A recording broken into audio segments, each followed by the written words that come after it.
Hello and welcome to day 58 of 365 days to racial change. I am Tomlin's Nyback and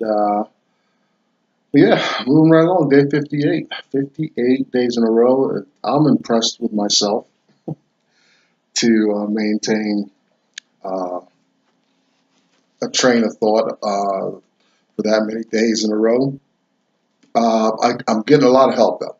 We are informed by a man named Dr. Claude Anderson, and he's done some phenomenal work around race in America and the economic impact of color and things like that.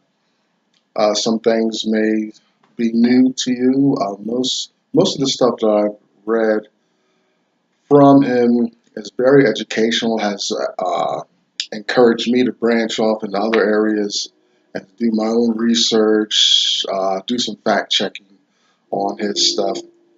But he's right on point. Um, so here in this forum, we're looking at, I'm trying to tease out two main ideas or concepts. First one has two parts. It is, the first part is, does the slave mind prevail from slavery times? Do black people still live uh, in a mental state that's depressed? I think the economic proof is there for some of these arguments, but are blacks, uh, you know, passing this mindset along to their children and generations after generations, things that need to be broken, put a stop to? And conversely, does the white mind, the other part of that is, does the white mind of entitlement privilege prevail and get passed down through generation to generation? That's one thing I want those two things together. I want you to talk about, think about as a unit. And also, I want blacks to be playing the economic game correctly.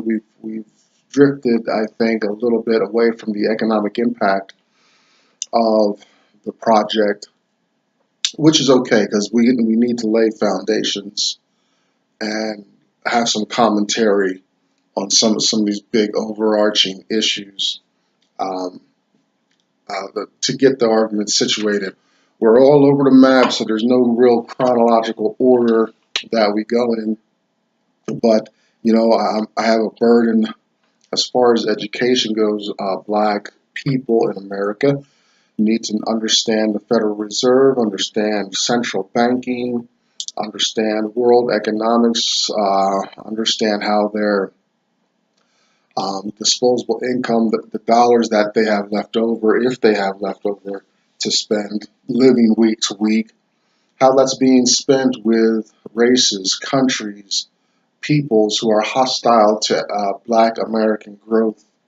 And while we may not have black alternatives or alternatives to spend our dollars with allies, we can at least put a mental check mark in our minds when we're going to Walgreens, Walmart, any wall store. It's, if you look at the tags, it's all Chinese uh, made stuff, and it's a group of people who do not reciprocate black commerce. So those are my two main burdens here. Now, Dr. Anderson, he articulates that stuff much more better than I can. First book of his I read was A Black History Reader, 101 Questions You Never Thought to Ask. We rely on that. There's only 101 questions. We're on a 365-day mission here, so one third of that, you can think, if you do the math, is devoted in that book. Black Labor, White Wealth. We just finished up a series on myths about black life. We've unpacked some political terms and things like that concerning black life and existence in America. Also, we look at his book Powernomics, his national plan to empower black America. And quick disclaimer is that this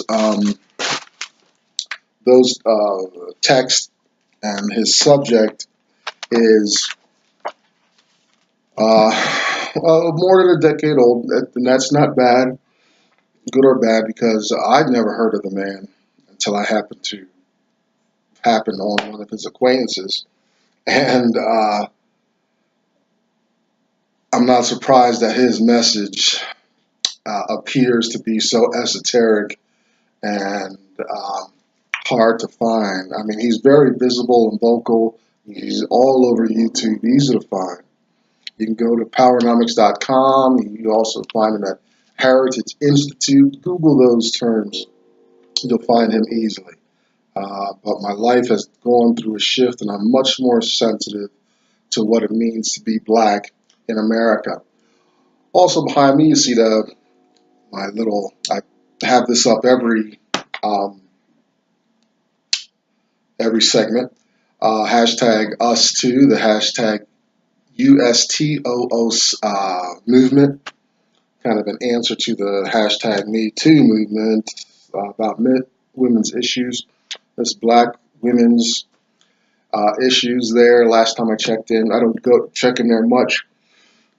And also, you can go to Black Enough, BLAGGENUF. That's another community. It's like a black Facebook, and it's the internet, instant information age. I'm sure you can find plenty of stuff out there. But do your own research and think for yourself. Don't be hand-fed this stuff. Don't believe me. Read the text. Do your own research. See if that jives with your experience and your gut feeling about being a black person in America. And finally, another text. We go all over the place. But this is Uncle Tom's Cabin. This is a nice, interesting version. I'll tell you the story how I got this. I won't tell you now. I got to get. Well, never mind. Harriet Beecher Stowe's phenomenal work came out in the mid-1800s. It was the second bestseller after the Bible when it came out. So it's very influential. It gives some idea of influence on the American landscape of understanding slave life, master life in slave America, slightly before the Civil War. It gives, here we got probably the origins of blackface, a theatrical presentation. But now there was some we had about a month or so ago, big to do about blackface. So now it's a very pejorative, negative expression of blackness in America. So you don't see it much. You don't see it much around. But initially, it's just another costume, like Godzilla or Frankenstein. Okay, but people are sensitive to it and have connected it to a lot of the negative things that have come about through slavery. So we're going to get to that shit. There's some bits and pieces of that in that annotated work I just held up. So speaking of Uncle Tom's Cabin, we're going to kind of lighten it up. The last 7 days were spent talking about some pretty intense ideas. As far as black myths, so talking about equality, the myth of black feminism. A lot of things came up in the past 7 days, and we just took it easily. We're in no rush. We got a whole year to look at these issues, and as we broach these subjects, we're going to come more and more into focus, more determined focus on a lot of these subjects. We're going from broad view, and we're going to come down slowly and get real specific in terms and see if we can challenge our thought and our thinking about black life in America, white life in America, if there are any white followers, subscribers here.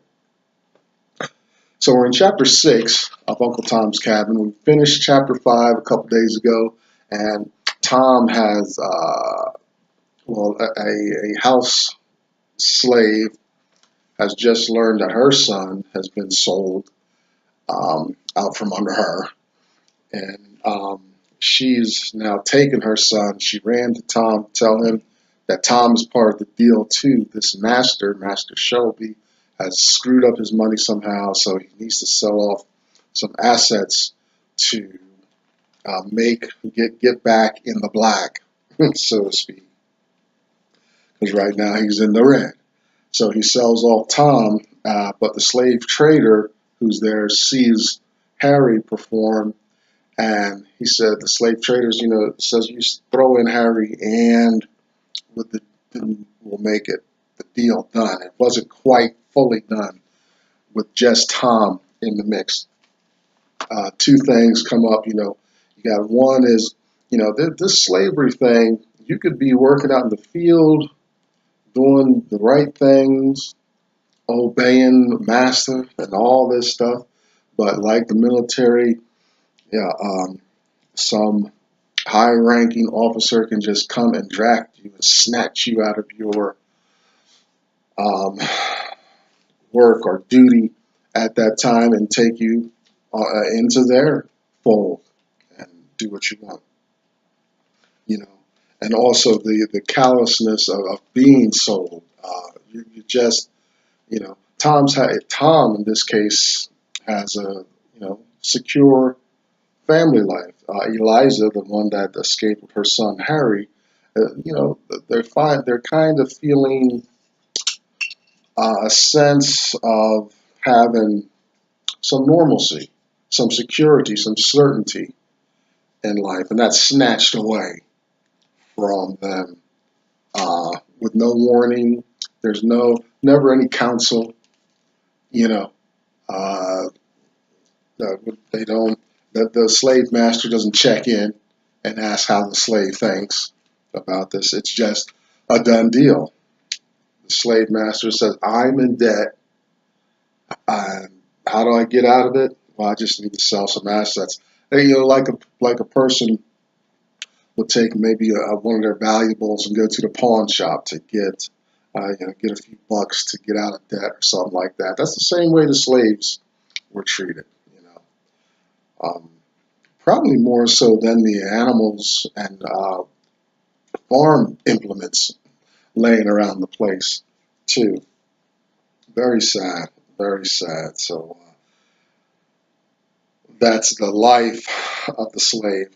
So we open chapter 6. The Shelbys have had some discussion the previous night, the very night that Eliza took off. So they got to bed a little later.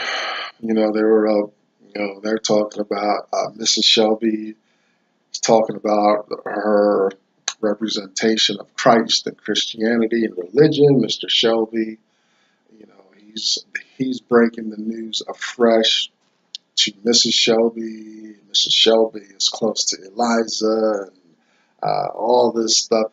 So all those dynamics are present. They get to bed late, and consequently, they're up a little later. Now, Mrs. Shelby, she's a little curious because she's rang for Eliza a few times already, and Eliza's not come.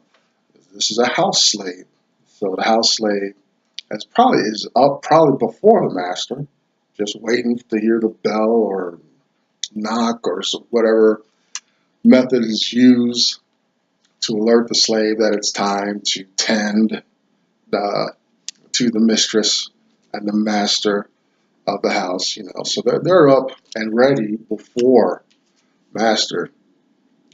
I don't know what methods they use. I think, I know for me, when I'm uptight about doing something the next day, or if there's some kind of consequence coming down my way, I don't sleep well, knowing I got to be up and ready before everybody else. I'm the one who's called on, so I'm not getting dressed and ready and shaving after master calls.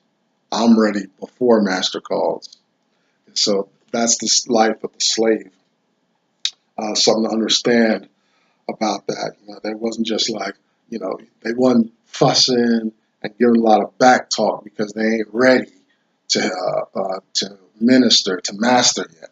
That didn't happen in slave America.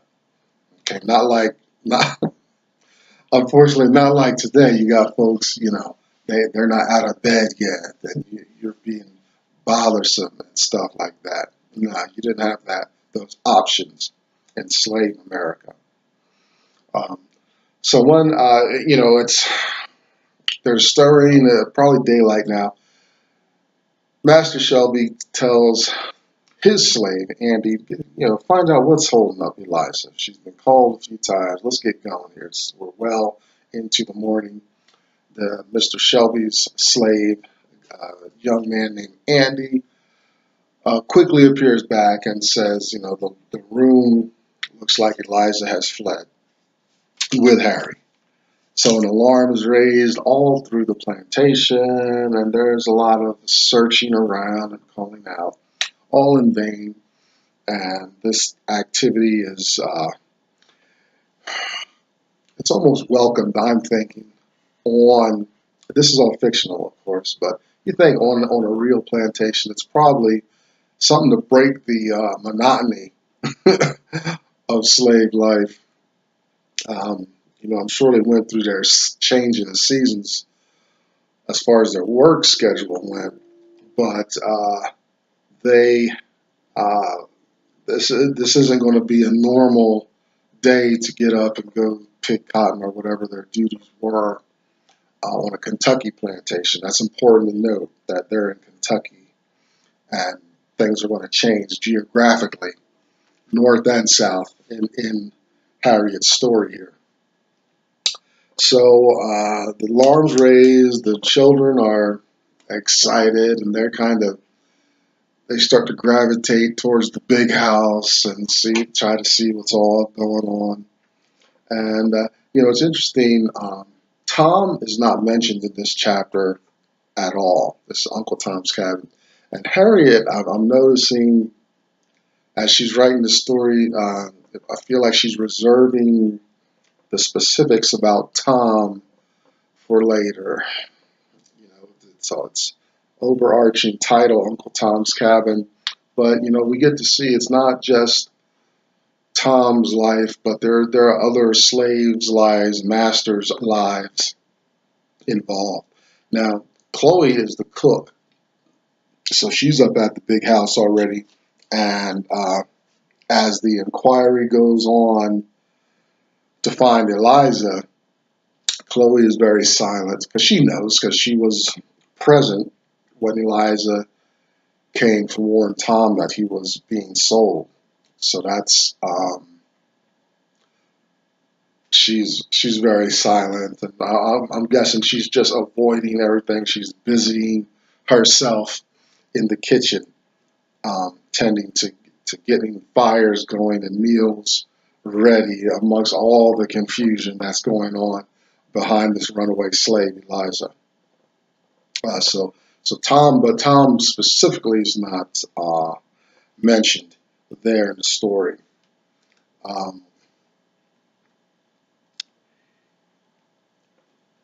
It's good, though, to think that Tom avoids the draft.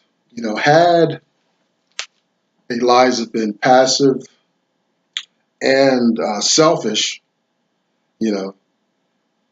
if she had been passive, then she would have just went through her agony of watching her son be torn from her arms. So she's not passive, and a consequence, if she had been passive, Tom would have not been prepared for that moment when Mr. Shelby says, "Tom, you're sold out from under the wife you love and the three boys or the three children you have." So Eliza's not passive, and she's not selfish. She, on her way out, she reaches out to Tom to tell him that he's been sold. So Mr. Shelby and the slave handler have some sharp exchanges. It takes up a considerable piece of the chapter. Mrs. Shelby's there interjecting a little bit here and there. It's just a mess because apparently Mr. Shelby's already been paid, and so the slave master doesn't want the money back. Um, he's determined to have the slaves, you know. Uh, so he's cussing and swearing, and he's constantly being corrected by Mr. Shelby and all this stuff. And I find that an interesting point. I'd be like, okay, your slave ran off. You gonna give me a refund or what? This was contingent on slaves being present, and you're right now, in violation. So what's up? So, but we don't get that kind of story folding out. We get that the slave handler is determined to have the slave. And if you remember early in the story, he's very impressed by little Harry and is anticipating fetching a great sum for little Harry, which is why he probably doesn't want his money back. He's seeing some capital gains there, that he's going to sell that little guy for a profit. That's what he's thinking about. So, on the heels of all this activity and commotion, enters Black Sam. Now, this is not Sambo. We're going to meet Sambo later, talk extensively about Sambo and how he's positioned against Tom. That's coming later in the book. Get the book and you can read ahead. But this is Black Sam, and Black Sam he's a very adroit character. He knows how to pour it on and smile and keep master at ease and joke and, do turn jokes around on himself to make him look bad and funny in master's eyes. And, so he's got his hat in his hand and he's faking humility and stuff, but he's really very smart. He's a very smart black man. And he knows how to handle whiteness. He knows how to position himself in there to go in and out of white space. We're coming out relatively unscathed and possibly even ahead in some instances. So he's got favor. He's kind of Tom's contemporary on the plantation. But now one of his gifts is that he assists in tracking runaway slaves. He knows the land. He's surrendered. He's surrendered to a degree with his slavery. He's okay with all that. He's living there in his zone. He has found his space in white slavery America, and he's okay with it. He's content. He's learned a language. He's learned a process. He's got a rapport, so he runs with it. So in this story, the end of the chapter has Black Sam, while he's a slave tracker, while he's going to assist the slave trader, he's employed to help find Eliza. He employs a whole lot of means to delay the chase. At least in this chapter, he's going to delay the chase.